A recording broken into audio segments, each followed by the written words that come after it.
بسم الله الرحمن الرحيم. يا أيها الذين آمنوا اتقوا الله وابتغوا إليه الوسيلة وجاهدوا في سبيله لعلكم تفلحون. إن الذين كفروا لو أن لهم ما في الأرض جميعا ومثله معه ليفتدوا به من عذاب يوم القيامة ما تقبل منهم ولهم عذاب أليم. يريدون أن يخرجوا من النار وما هم بخارجين منها ولهم عذاب مقيم.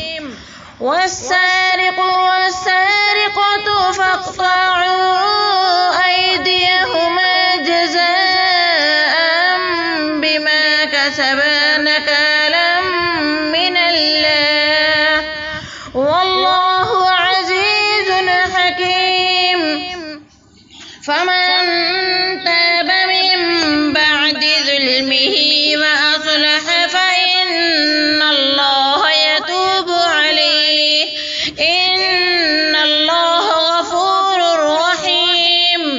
ألم تعلم أن الله له ملك السماوات والأرض يعذب من يشاء ويغفر لمن يشاء والله على كل شيء قدير. يا أيها الرسول لا يحزنك الذين يسارعون في الكفر من الذين قالوا آمنا بأفواههم ولم تؤمن قلوبهم ومن الذين هادوا سماعون للكذب سماعون لقوم آخرين لم يأتوك يحرفون الكلم من بعد مواضعه يقولون إن أوتيتم هذا فخذوه وإن لم تؤتوه فاحذروا ومن يرد الله فتنته فلن تملك له من الله شيئا. أولئك الذين لم يرد الله أن يطهر قلوبهم لهم في الدنيا خزي ولهم في الآخرة عذاب عظيم. سماعون للكذب أكالون للسحت فإن جاءوك فاحكم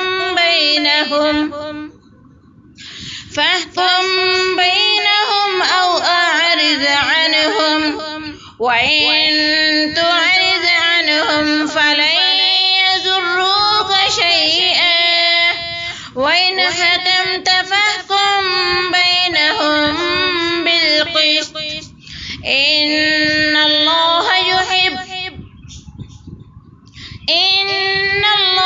يحب المقسطين. وكيف يحكمونك وعندهم التوراة فيها حكم الله ثم يتولون من بعد ذلك وما